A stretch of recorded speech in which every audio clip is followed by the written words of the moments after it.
Mana maree bakka bu'oota uummataa fi caffee Oromiyaatti bakka buutotni hawaasa Adaamaa fi miseensonni koree dhaabbii mana maree magaalaa Adaamaa piroojeektii bishaan dhugaatii Moojoo Adaamaa daawwatan. Hojii gaggeessaan dhaabbata bishaan dhugaatii fi dhangala'aa magaalaa Adaamaa obbo Ahmad Abdul Jaliil piroojeekticha daawwachiisuun ibsa kennaniiru. Hojii waliigalaa piroojeektichaa 90 gahuu himan.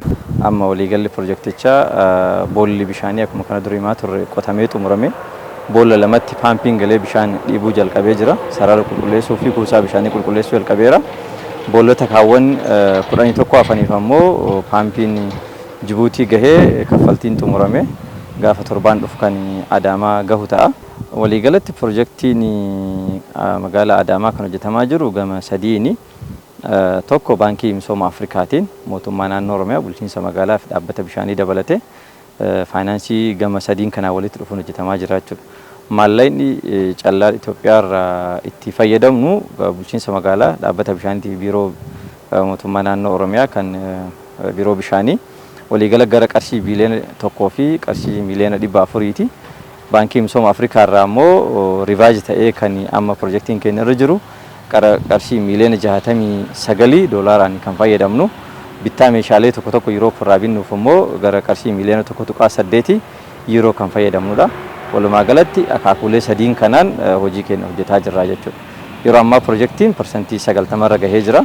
Hojiilee hafan yeroo gabaabaa keessatti xumuruun rakkoon bishaan dhugaatii magaalattii guutumaan ni furamaa jedhan. Boolli lamaan bishaan gadhiifne kun yeroo gabaabaatti uummata Adaamaa bira gahee dararaa fi rakkoo uummanni keenya jabaa keessa jiru kana hiikuudhaaf haaldureewwan qulqullina bishaanii mirkaneessuu sarara keenya qulqulleessinee sarara duraaniitii wal qunnamsiisu torbaan lamaan kanatti xumurree yoo rabbiin nu qarqaare uummata keenya bishaan dhugaafna jennee abdiidhaan hojjetaa jirra.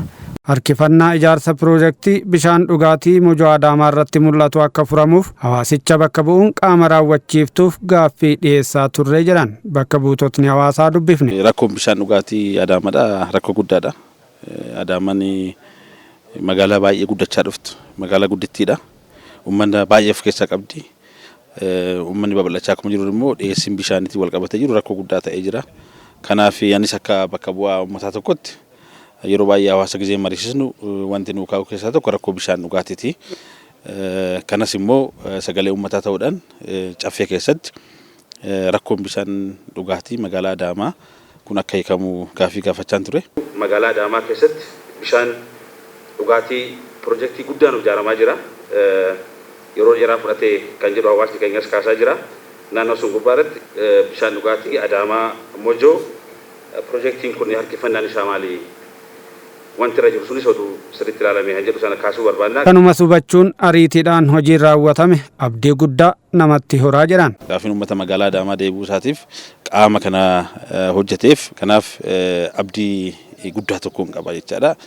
Baay'een gammadee jira har'a gammachuu guddaan itti dhaga'ama jechaadha. Piroojeektiin bishaanii har'a do'annu kun waggaa 5 har'aa eegalame. Piroojeektichi akka har'a laallee fi sadarkaa irra jiru akka gamnutti piroojeektii baay'ee guddaa jijjiirama guddaa fiduu danda'uudha.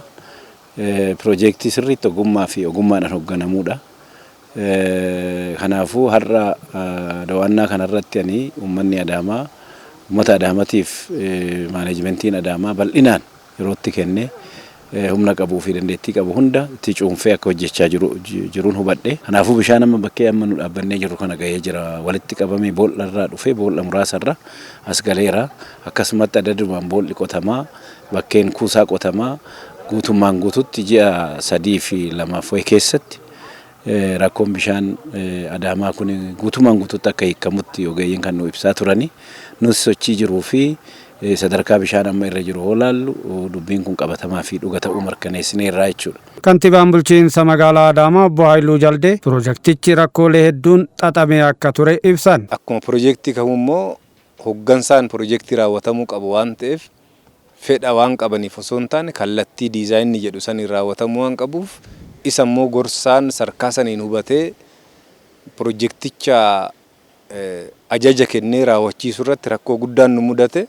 San erga qorannee booda gorsaa jijjiirree gorsaa biraatiin bakka buufne ogeeyyiin keenya ministeera bishaanirraa dabalatee hanga biiroo bishaanitti dabaluudhaan ogeeyyii magaalaas ogeeyyii kana walitti hidhuudhaan humni dandeettii bulchuu pirojektii kanaa akka dabalu humna itti daballe jechuudha. Kana godhuudhaan isaanis cimanii akka hojjetan hin goone ogeessa qabaachuun gahaan turre sirna hooggansa isaa qaamni sadarkaadhaan jiru hundaala hirmaatuun ji'a ji'aan pirojektii ilaalamaa dhufeera jechuudha. Idileedhanii kun ta'uu isaatiin sadarkaa amma irra geenye gaheera bu'aa bahii hedduu keessa darbeera jechuudha pirojektichi. Pirojektichi yeroo xumurame fedhii bishaan dhugaatii jiraattota magaalattii guutuu madditti sadarkaa magaalattiin irra geesseen wal faana sochii hawaas dinagdee si'eessuufis fayyadaa jedhan obbo Haayiluun. Pirojektiin kun xumuramuu isaatiin Adaamaadhaaf waan hunda jiruuf jireenya uummata keenyaa jiraataa magaalaa Adaamaa akka waliigalaatti mana hunda rakkoo argannaa bishaan dhugaatii mana hundaa kan hiikudha. Qulqullinaanis uummanni keenya bishaan qulqulluu argatee daa'imman keenya bishaan qulqulluu argatanii manneen barnootaa keenya bishaan qabaatanii ijoolleen egerees akka qophooftu hawaasni keenyas jiruuf jireenyi isaa guutuu akka ta'u kan isa gargaarudha jechuudha. Inni biraa magaalaa Adaamaa giddugala investimentiiti. Investimentiiwwan magaalicha keessa jiran iddoo bishaan isaan barbaachisetti bishaan akka argatanidha. Inni irra caalaa immoo magaalli giddugala konferensii fi turizimiiti. Inni kunis bishaan guddaa barbaada. Hoteelota baay'ee qabna. Hoteelonni bishaan qulqulluu akkasii isaan barbaachisa. Inni kun edaramuudhaan diinagdee magaalichaa harka tokko caalmaadhaan guddisa amantaa jedhu qabna.